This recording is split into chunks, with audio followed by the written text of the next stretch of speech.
Pati Bulkan ay nagalit na, Jen. Nako. Nagalit na ang kalikasan. Sabi nga, napakasalbahe nyo, ha? Salbahe kayo lahat. Sumabog po ang Bulkang Kanlaon. Nako, Negros yan. Negros. Wala pa tayong magagawa para pigilan pagputok ng bulkan. Di ba pwede kayong pondohan yan? Ihulog dyan yung may flood control project. Ipakain sa Bulkan. Ganon.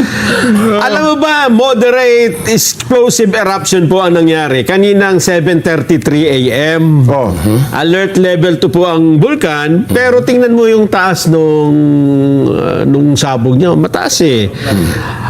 Mahigit kumulang 3 minuto daw ang pagsabog at naglabas ng makapal at maitim na abo. Nako. Umabot ng 2 hanggang 3 kilometro. Matindi po yan, ha?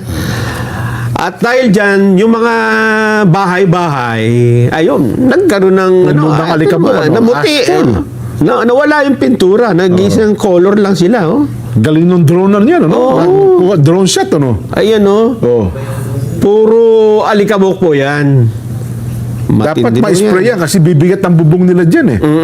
Lalo kung mabasa yan, bibigat, yung baka biglang kumulapso yan. Ano daw ang umabot na sulfur dioxide na naibuga? 2,400 Metric tons. kada araw. Nako. Oo. Malawak daw po ang ashfall na inabot. Nako. At dahil sa malakas din yung hangin, pati mga mga taniman, no? Yan ang problema kapag kasi natakpan ng abo ang mga dahon nila, mamatay na yan. namamatay. Hindi na makakakain yung halaman. Yes, hindi na rin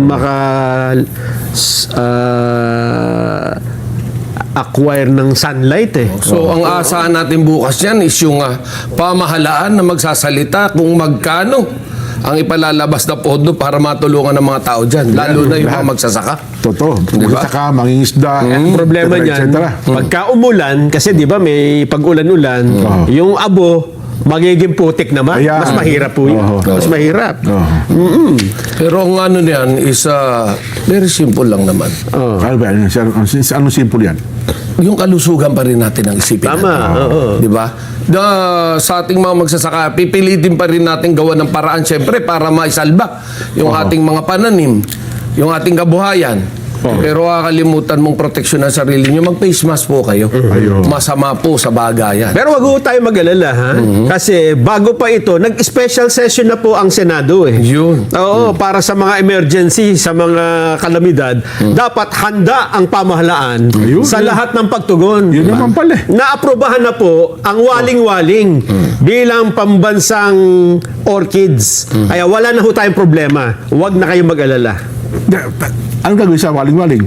Pang papaypay sa alikabok para Naipasa na yung batas. Oo, yan lang naman naipasang batas, di ba? Yung special session? Special session. Hindi, akala ko yung special session para sa mga kalamidad. Ganito. Kasi nung nakarabaha yun eh, di ba? Kaya nga. Kaya nagpatawag ng special Saka session. doon sa Lindol, di ba? Oo. Tama. Yung lindol doon sa may Sarangani. Doon sa Sarangani. Pinang-ano nila yung waling-waling doon. Pinangkikiliti para sumayo mga tao.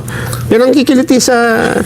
Dito naman, pangwalis ng Ganon? alikabok. Kaya pala may madaling ipinasa, no? Madali, oo. Nag-special session para gawing batas yung waling-waling at saka yung dalawang sports. Yung player ng basketball at yung weightlifter. Yun. Ayan. Napakahusay po. Ganda naman pala. At least Sulit na sulit ang gastos ng Senado na 25 million per day.